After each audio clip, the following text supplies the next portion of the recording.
the traffic you get from Instagram is the best traffic you can get on any social media platform. Your bounce rate is essentially 0 every single month, and there is no other platform that can give you a 0 bounce rate. That was Jenn Herman, and this is episode 61 of the Chopped Podcast.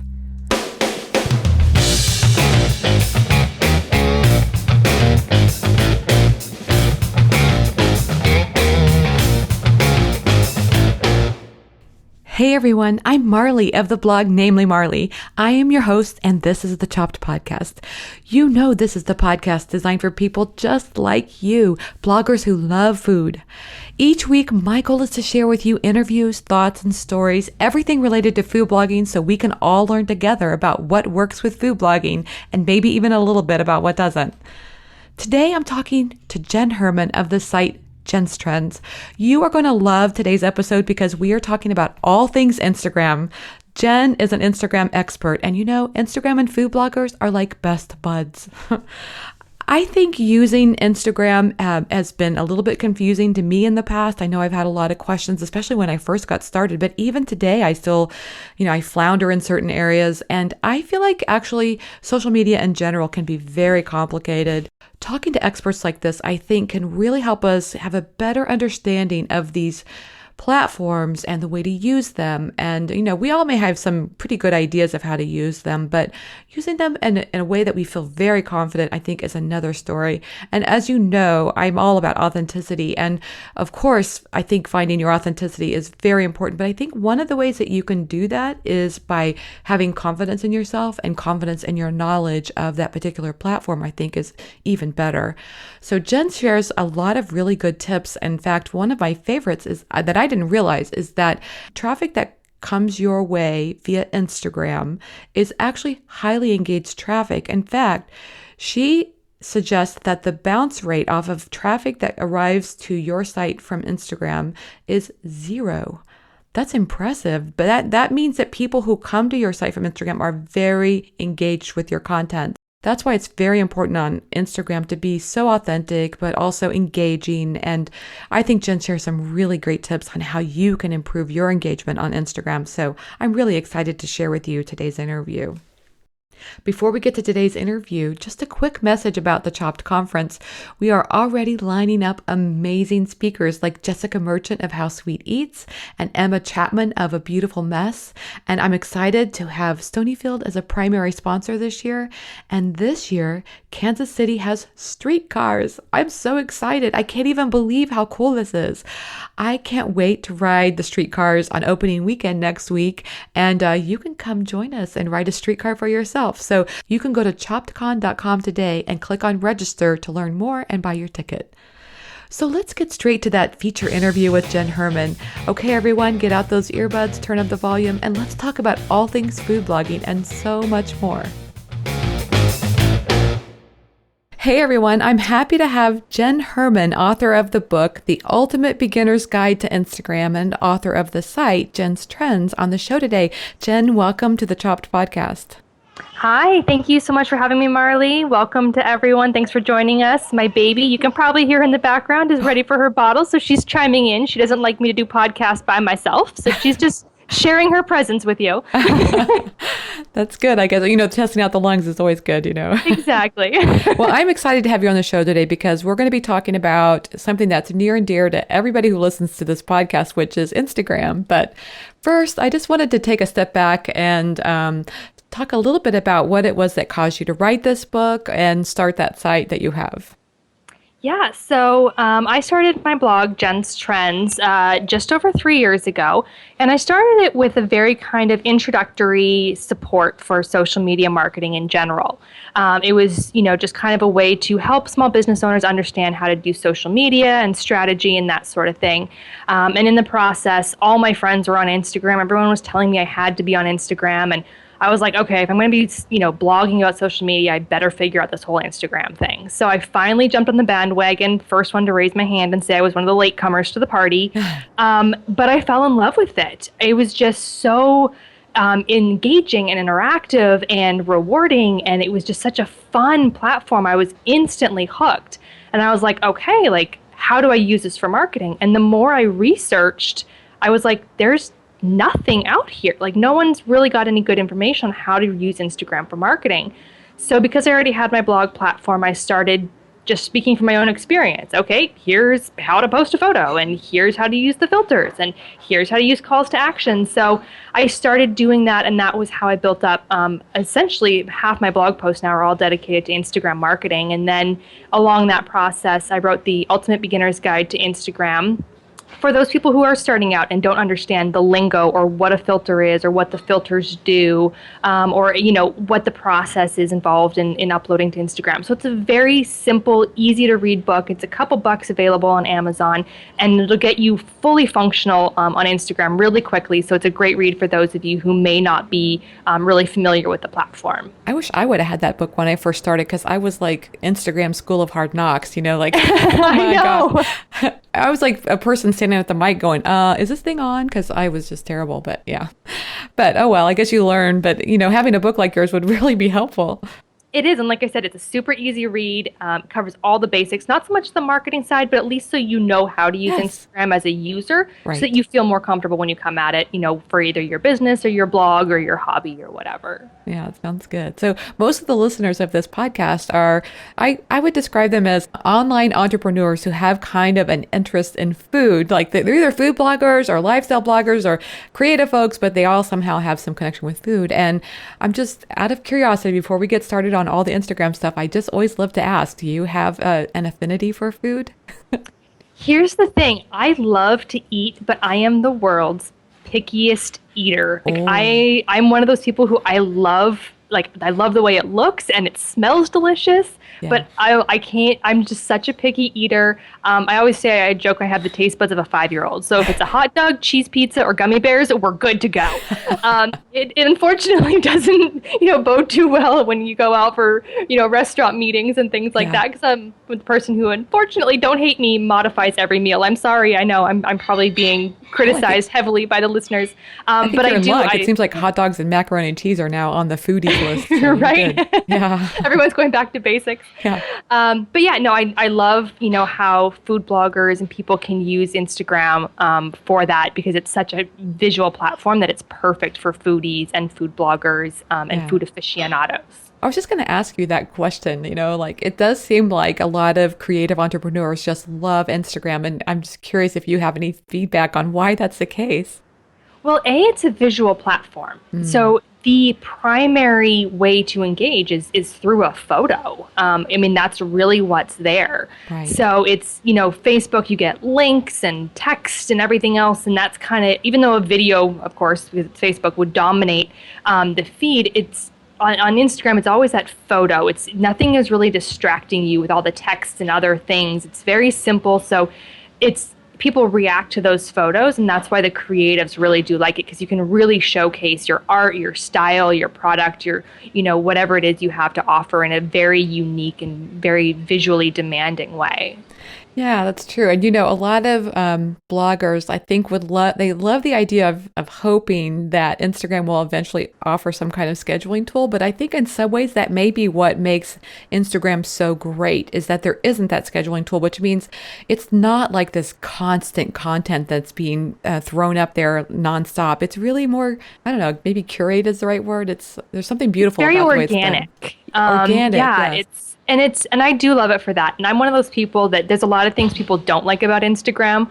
But it's like, no, that's what makes Instagram unique. And it's almost the same thing that's going on with Twitter right now, where, everything that made Twitter unique, now they're trying to make it more like Facebook. And it's like, why? You're not Facebook. You're Twitter. Stop taking away what made Twitter Twitter. And I don't want them to take away what makes Instagram Instagram. And so there are a lot of things that people complain about. But if you make everything Facebook, then why have another platform? So I agree with you. I like that there isn't a scheduling tool, although if people do want to use it, I recommend Hootsuite. You can integrate with your Instagram, and you can technically schedule. It's a bit of a kind of multi-step process, but you can schedule. And and it is supported by Instagram. They partnered with Hootsuite on this whole thing, so it's actually completely okay.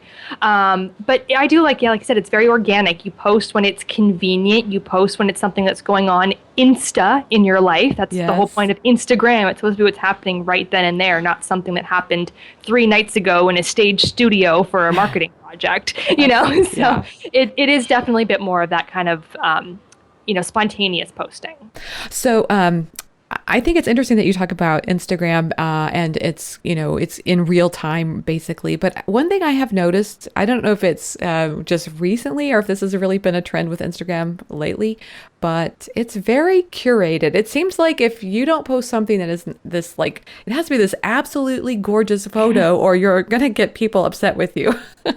Yes and no. And so here's the thing. I mean, even a year ago, you could kind of get away with a half-ass photo, like, oh, okay, I snapped a photo, and it kind of works, and it's a little bit blurry, or it's not maybe the best editing, but hey, it works. Yeah. Nowadays, because there are just so many users with over 400 million monthly active users, it's such an inundated platform that to really stand out and to get people's eyes and to get them to stop in the feed and pay attention to what you have to say, you need that high quality content. So you want those images to resonate. You want them to be super powerful and amazing, and it takes things a little bit further in the process. And the thing is, Instagram used to be very post a photo, and that was kind of the point. But now that you want to use it from a marketing perspective, or to share a recipe, or get people to your blog, or to share some tips or something, you want people to open up and read your caption. And the only way to get them to stop and read the caption is to get them to stop and look at the photo long enough to go, oh, I want to read that caption. Yeah. So if everyone's photos are gorgeous and yours is kind of okay, are they really going to stop and look at yours? Right. So you kind of have to up your game nowadays. And I think that's a good thing. I mean, I love scrolling through Instagram and seeing what people come up with creatively and the gorgeous photos that people create. So it does take a little bit more time, a little bit more effort, a little more strategic planning, but it's definitely worth it in the long run. I always say more quality, less quantity. More quality. I'm so glad to hear that, because I think one of the repercussions, at least for me, is that I am not posting as often, but that's okay, right? Yeah. And that's what I always tell people.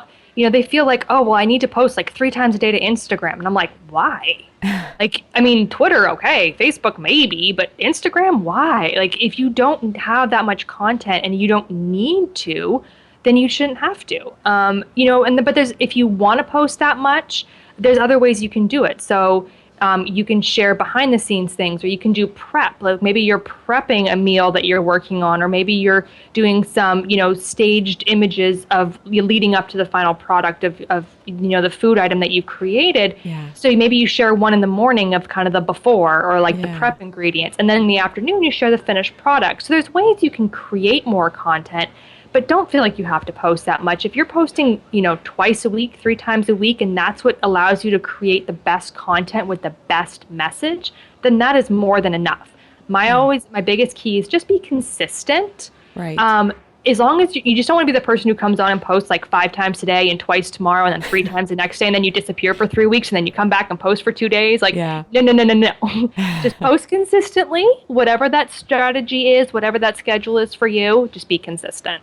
Oh, that's great. And one thing I'm finding is that people who really miss that authenticity side of, that side where you could just be real. It used to be the way with Instagram. A lot of them are moving over to Snapchat. So you can use both. You can use Snapchat for this authentic side and then switch back to Instagram for the end product, or like you say, this more kind of staged photo look. It works really well that way. And that's just it. There's so many platforms that you can use all in different ways. Share a behind the scenes post on Instagram, but then share a video story over on Snapchat. Post the photos to Facebook or, to Twitter, or however. There's other ways you can cross promote and get all the same content out there around the same message. But each platform has its own unique purpose and message. Yes, I love it. Okay, so let's talk a little bit about, some logistics about Instagram. So I noticed, I've kind of been pouring through your site and looking at some of the great advice that you offer over there. And I noticed that you had one on the topic of Instagram limits. And I've heard some people in the food blogging community talking about that topic recently too. So I thought, I would love to talk with you a little bit about Instagram limits. Like you've talked about likes and hashtags, for example. Can you share a little bit more about that? There's definitely some limits. So for example, when you like, there's no limit to how much you can post on Instagram. You can post as many times as you want by Instagram's rules. Does that mean you should go crazy? Probably not. You might alienate your entire audience. Right. I actually had a client that called me up one day, and they were a news station, and they're like, we don't know what happened. We had an event over the weekend, and we posted to Instagram, and we lost like 300 followers. Whoa. And I'm like, okay, let me go look. Well, they literally posted like 42 or something photos in like 30 minutes. Oh my goodness. And it was all these random people that came and met anchors and people from the news studio. So everyone that followed them, their entire feed was literally photo after photo of random strangers in the news station. And they just were like, I can't deal. And so they unfollowed them. Right. So there is a limit to what your audience wants to see. So think about things like that. Post no more than once an hour. Spread your content out. In terms of liking, there is a limit to how often or how many posts you can like in a certain period of time, which that's only an issue if you're spamming. Like if you're going out and you're liking literally 100, 200, 300 photos per hour, Instagram's going to start to think you're spamming. It means you're looking for drawing in attention and you're not authentically engaging, because the average person can't like that many photos in an hour. Right. So there are limits to things like that Instagram will impose. But the only ones you really need to worry about are more things like, your bio is limited to 150 characters. So make sure your bio uses as many of those 150 characters as you can. Don't limit it to, a short sentence if you can get a whole paragraph. Right. So things like that. Hashtags, you're limited to 30 hashtags per post. On average, I tell people not to use all 30. There are exceptions to that rule where, yes, if you have the opportunity to use 30 hashtags and you can use them effectively, then go for it. But most people don't have 30 good hashtags that they can use. So I recommend 10 to 15 per post. And even some people find that excruciatingly painful. They're like, that's a lot of hashtags. So, find that number that works for you. But the magic number on Instagram is 11 hashtags per post. When you use 11 or more, that's that produces the maximum amount of engagement on your posts. So you want to use as many as you can without going overboard. 11 or more, mix them up, and it should be related to the content in your post. You don't want to just use hashtags just because they're trending or because they're popular. You want to use anything that's related. So you'd use hashtag food blogger, hashtag foodie, hashtag, restaurant week, if there's a restaurant week event going on that you're either participating in or, want to be a part of, or things like that. So find things that are relevant to your actual content. Yeah, I can see, a wide range in how people use hashtags. I know some people won't put them actually on the post itself, but they'll put them in a comment. That way, if they're sharing it on Facebook or other places, that those hashtags don't go with them.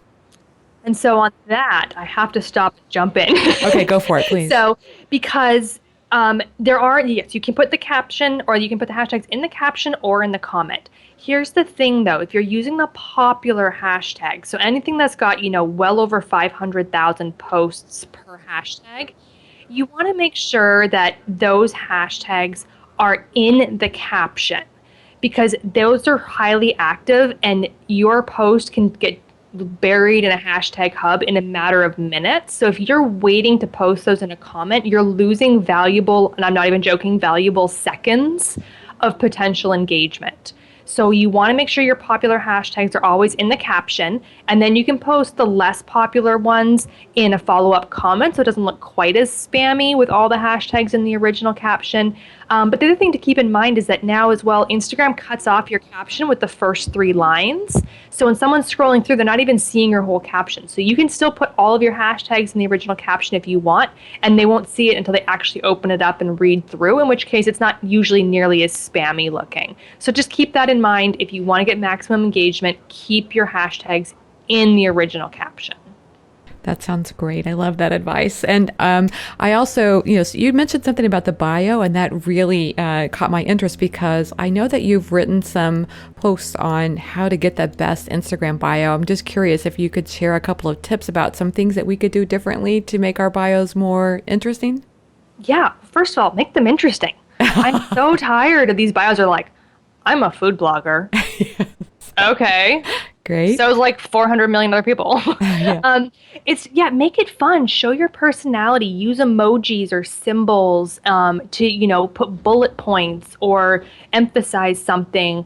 Put a call to action. The URL is right there in the bio, and that's your only URL that you can actually click on anywhere on Instagram. So that is your gold mine. That's where you want to put the link to, your blog or your most recent blog post or your lead, opt-in page or whatever page you want people to go to.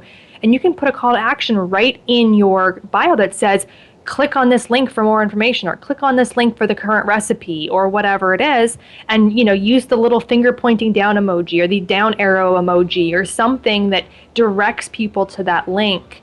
Find unique ways to talk about your personality. I've got one of my clients, I love her, she's so cute, and she says, I'm saying this kind of paraphrasing it, but something where champagne and green juice meet. And I love that because it's like it's so her. And Yeah. the moment you hear that, you're like, oh, I totally know who you are. Like it Right. just instantly clicks. So find that kind of branded message. I always joke mine is hashtag high heels every day. So, find something that makes you who you are and put that in your bio. Make it fun. Talk about, if you're a local foodie, talk about where you live locally, or things like that point out to your target audience who you really are. And some of that I can see might take a little bit of playing around, right? I mean, Oh, for sure. you may not land on that right away, but if you're willing to experiment, you can find something that's the perfect description. Absolutely. I change mine maybe every 6 months. I give it a quick little refresher. Good. Go in and, things evolve, things change. It's Right. okay. It can change with you. Don't be afraid to do that. And also, you want to make sure that you have a keyword somewhere in your name or your username, because those are the only two criteria on Instagram that are searchable. So don't put hashtags in your bio unless it's your branded hashtag for branding purposes. Do not put keywords that you want people to find you for in your bio, because Instagram doesn't search that. It only searches your name and your username. So for example, if you look at my account, I'm at Jen's_trends, and my name is Jenn Herman.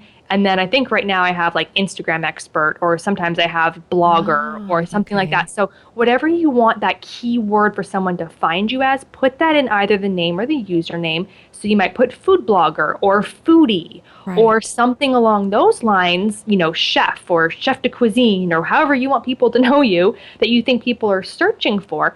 Put that keyword in those two key areas or one of those two key areas to make sure you get found. Oh, that's such great advice because up until this point, I felt like the only way people could search for you was through hashtags, to be honest, but they can search for various words and find you Yep. that way.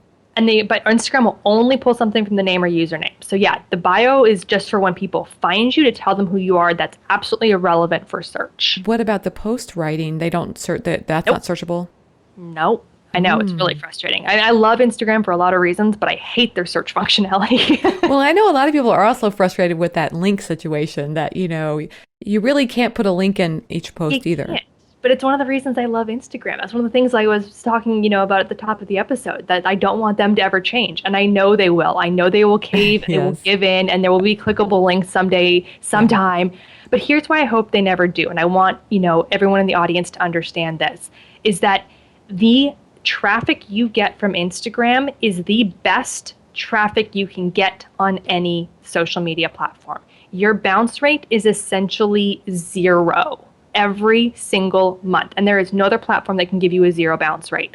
And the reason why is because there's only one clickable link. So when you tell someone in your post, you got a great photo, Ah, you have a great caption, you yes. say, click on the link in my bio to get today's recipe. Yeah. So now they have to click on your photo.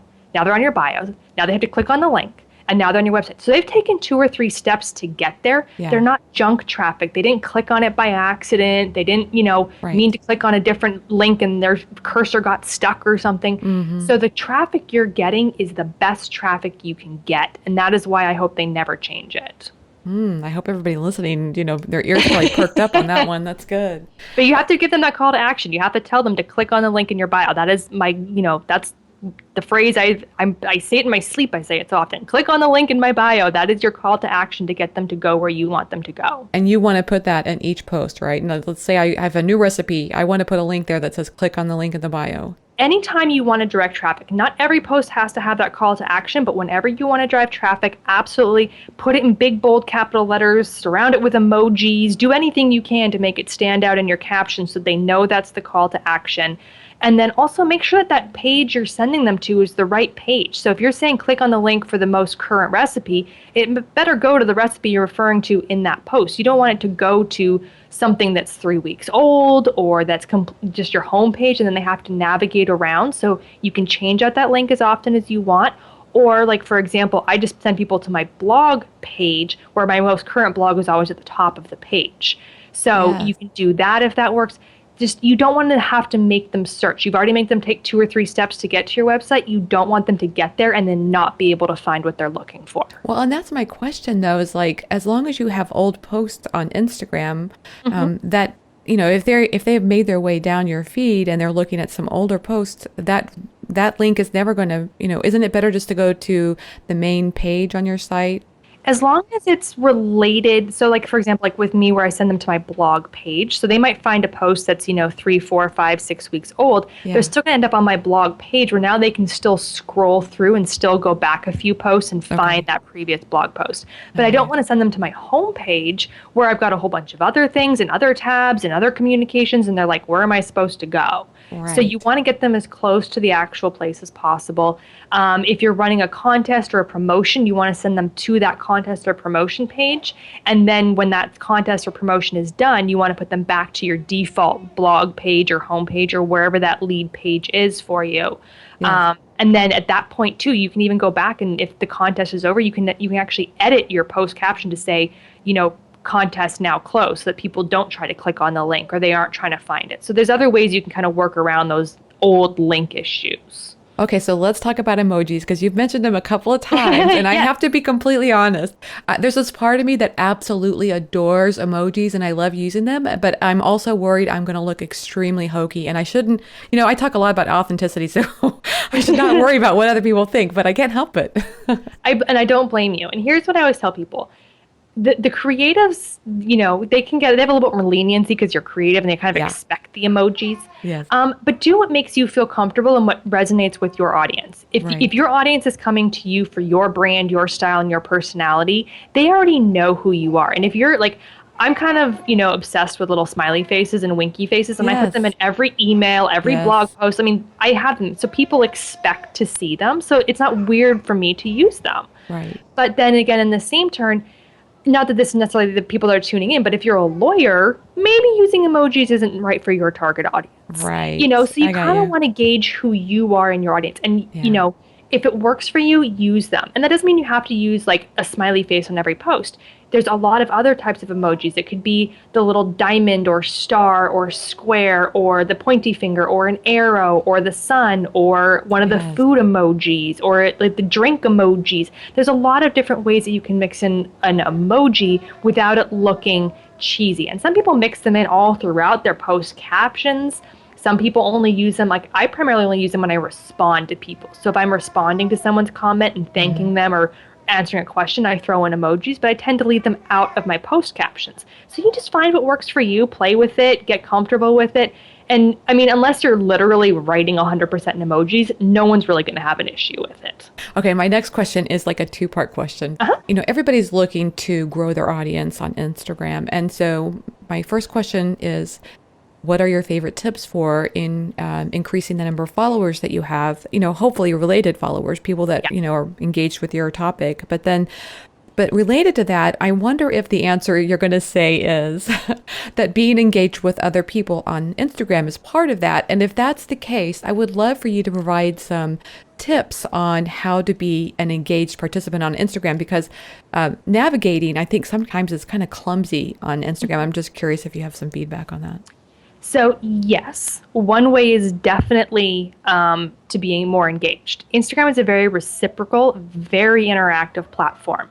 I always love Instagram because you know how on Facebook when you like one of your friends' posts and all of your friends see that you liked someone's post, and so we all kind of like hide in the background and don't really like a lot of content because we don't want everyone seeing what we liked. I'm like, well, I like it, but do I want everyone to know I liked it?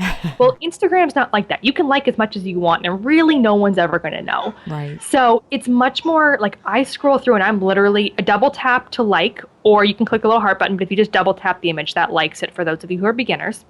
So it's like a scroll, double tap, scroll, double tap. I'm just going through my feed, liking everything almost in there.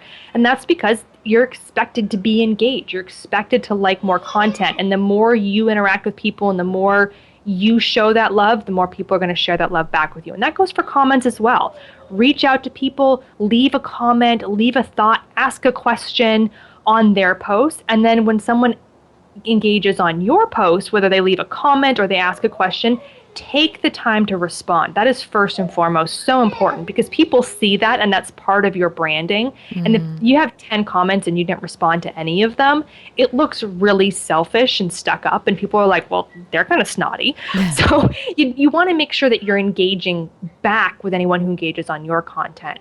So in general, that's a very good kind of basic engagement strategy. There's a lot of other ways, and I won't go into a ton of detail because I know we don't have a ton of time today. But one of my favorite ways to get more generated followers that are your target audience is great for the foodie scene, is to follow key hashtags around an event that is related to your industry. So like, let's say it's a food week in your local neighborhood or city, or if there's a food convention going on or a blogging convention going on or anything that's, kind of related to your target audience. What you do is you go find that hashtag. So let's say I live in San Diego and we've got the San Diego, restaurant week going on. I find the San Diego Restaurant Week hashtag and I go look at it on Instagram and I go through and I like everybody's posts, almost everybody. I know that looks relevant. I like all of their posts on Instagram. And if it's a busier hashtag, this might take a little bit of time out of your day.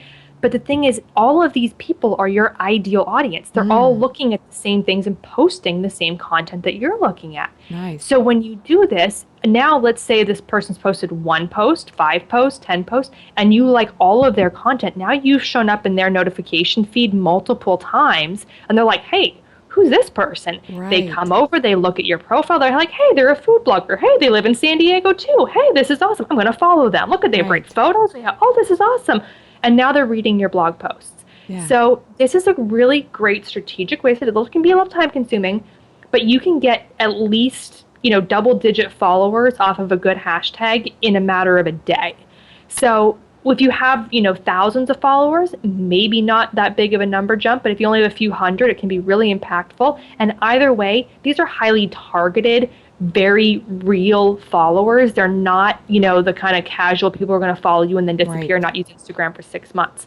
So these are even if you only get 20 or 30, even if you have thousands of followers, those are 20 to 30 really good followers that you wouldn't have otherwise found.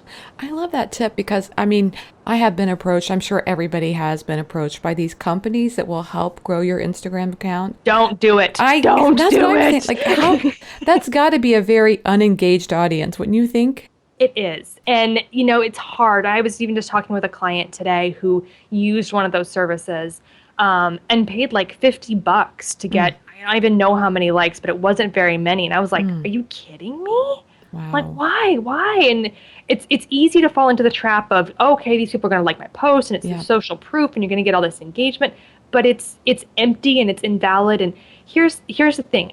As a blogger, I know you want that social proof. I get it. I'm a blogger too. Right. But in the same turn, I would rather have 10 people like my photo who go to my blog post, learn from it and go, hey, I need more help with this. I'm going to set up a consultation with Jenn. I'm going to set up a strategy call with Jenn. And that's a potential client for me. I would rather have those 10 people like my post than have 300 people who are just liking it because it's a pretty picture or 300 people who have no interest in what I'm saying. Right. Because they're empty likes. They don't do anything for me as a business. So I know the numbers are nice and we all, we got 200 likes. You get a little excited. But is it really doing anything for you? And if it's not, then it's not of any value. You So know, don't go out and buy it. we talk about that a lot here on this podcast that, that's almost like mindless work at that point. Like Yes. it's easy to try to like, oh, I need to have 15,000 followers on Instagram before I'm significant. And really that's like some artificial goal. It's just not worth pursuing it for that reason. It's not. And here's, I've told people all the time, and just to pull it back a little bit to my personal experience, there are plenty of social media experts and social media bloggers out there that have tens of thousands of followers on Instagram. I right now have over 8,000. Not that big of a number in the big world. But, I speak at national events, Right. international events. I've written books. I, Yes. consult with clients all over the world. So I'm like, it works for me, and I'm not out to get that big inflated 30,000 followers. If it happens, obviously I'm excited about it, Yeah. but that's not my end goal. My end goal is to, and I actually will go through and I will block people who follow me who I know are spammers, who I know are not actually engaged followers, because you can tell by looking at their account. Yep. So I'm not trying to inflate my number by letting them stay on my account and make it look like I'm more popular. I want those engaged followers and to keep my engagement levels at a good, authentic level.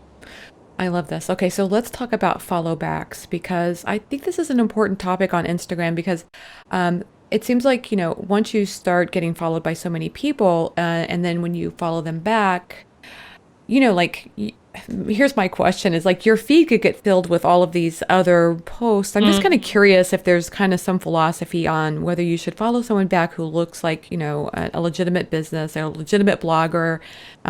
Should you follow them back? If you want to. My philosophy is follow who entertains you and provides value to you. It is your Instagram feed. And if it is full of people and strangers and businesses that mean nothing to you, why would you ever log on to Instagram? You're not going to Right. look at it. You're not going to want to use it because you're going to like, oh, more stupid stuff on my news feed. Like, this is Yes. retarded. You don't want to deal with it. You don't want to look at it. So you don't. And then you end up not using it. And then you end up hating the platform. And then everyone else is saying all these great things about Instagram. And you're like, oh, why isn't it working Interesting. for me? Yes. So you want to make it so you love it. So follow celebrities, follow friends and family, follow other food bloggers and chefs and celebrity chefs and restaurants and people that you'd like to enjoy to follow. Don't follow someone just because they followed you unless you find their content valuable. And don't be afraid at any time to unfollow someone. It happens to me every day, and I do it to people every day. Right. If their content is no longer providing value to you, unfollow them. It's okay. I always just say, do what makes you happy. And if being happy means following, 28 celebrities, then follow 28 celebrities.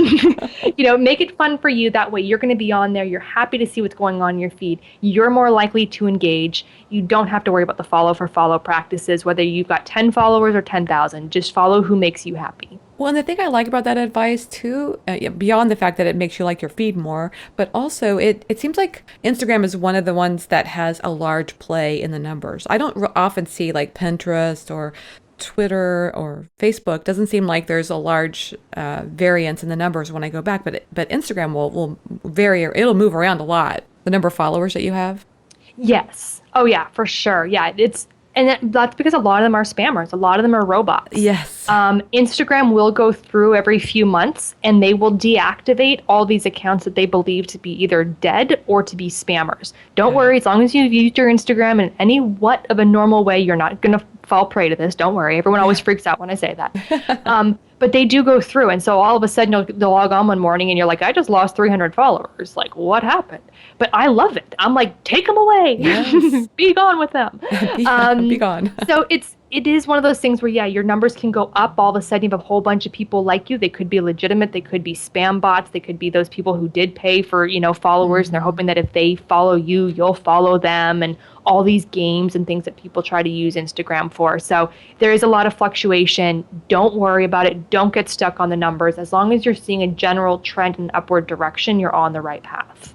Excellent. Okay, so what about the reshare? Should people be doing that? I mean, some accounts are just entirely other people's posts. They are. One account that does that really well is GoPro. Every single photo on GoPro's account is a user submitted photo. Not one photo is actually created by GoPro. I mean, talk about the best marketing campaign in the whole wide world. They don't have to Yes. do anything. Right. Exactly. But that is a very unique situation. So yes, I believe you can regram and reshare. But it needs to be something that's of relevance to your audience. So don't just reshare it because it's pretty. Don't just reshare it because, you'll want to. It needs to have a strategic value, whether it's beneficial to your audience, or it's somebody that you're partnered with, that you're giving them a shout out to, increase their exposure, something like that. And you always, always, always have to give attribution to the original user. So if you use an app like either Regram or Repost, both of which are available in both Android and Mac, in the whatever app store you use, it's Regram or Repost for Instagram. And those allow you to actually go find that post. And when you repost it now to your Instagram, it has the watermark that says the original user. And it allows you to copy and paste their original caption as well. So you want to make sure that you've mentioned the original user in your caption. You want to make sure you've got that watermark or some sort of attribution to the original user, because you never want to take someone else's photo and post it as your own. That includes pulling an image off of Google and posting it as your own. That is actually a clear violation of Instagram's user rights in terms of conditions or terms of service use. So don't just pull something off of, Google. Don't just pull something off of someone else's account. You always have to use either your own original images or give attribution to the original user. That's great advice. Okay, so what's your number one tip for helping someone who's brand new to Instagram, like a food blogger who is just starting out their Instagram? Do you have just one tip you would share for them? I would say get really comfortable with filters. As a food blogger, filters are amazeballs. I mean, I can't even get started on filters. I love them. They're the best thing ever invented. And whether you use them within Instagram, some people tend to use an outside app, or if you use Photoshop or another photo editing tool, make your photos gorgeous. Take the time, go in, edit your saturation, your contrast, your brightness, your tint levels, your hue levels, your tilt and all those things. Go in there, make them look awesome. For food bloggers, you're generally going to want to use the more high contrast filters within Instagram. So something like Lo-Fi or Clarendon are two of the better ones for food bloggers to use, because they automatically pull out those high contrast, high saturation and make your photos just really pop.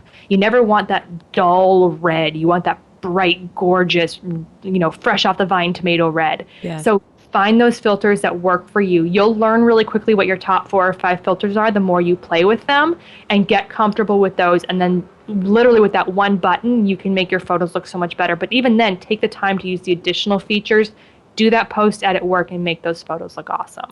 Great tips. Another one I would share is that, on your iPhone at least, you have the option of shooting in square, and I think that helps frame it sometimes. Yes, although Instagram does now allow slightly varied sizes, but true Instagrammers still go square. Yeah. So just putting that out there. A true Instagrammer will still go square. That'd be a good t-shirt, wouldn't it? Exactly. Wonderful. So here we are at the end of the interview, and I just have a couple of fun questions for you. What's one food item you can't live without? Oh, it's going to sound ridiculous, but peanut butter and jam. That doesn't sound ridiculous. I'm a sucker for a good PB&J. I can't help it. It's good stuff. Do you have a favorite jam you pair with your peanut butter? Oh, raspberry all the way. Oh, raspberry's the best. Of course. For sure. Seedless? No, I like the seeds. You like the crunchy. Yeah, seeds are good for you, so that's good. Awesome. Okay. I know your answer to this question, what it could be, but it should be, besides Instagram, what's your favorite app on your phone? Oh, good question.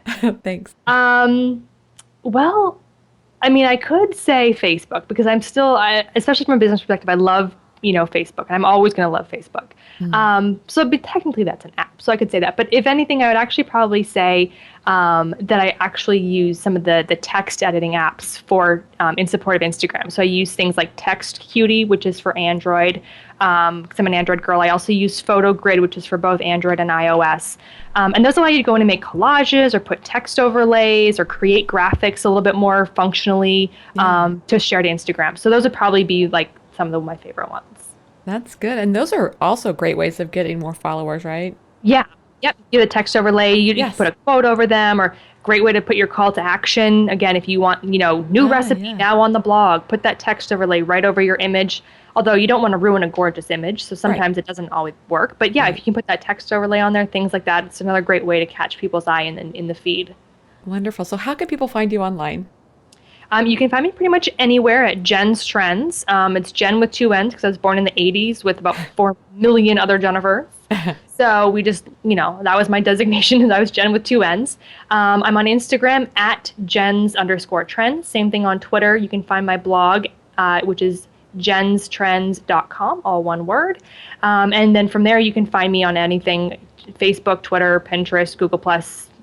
All that is all available from my website. All my blogs are on there. Feel free to sign up. I do one blog post a week, and every other week is an Instagram dedicated topic. So there's tons of things. If you have any questions about Instagram, just use the search bar on my website. I've pretty much covered every Instagram topic you can think of, and if I haven't, email me and I will make sure to cover it for you. That's great. Jenn, thanks so much for taking the time to talk with me today.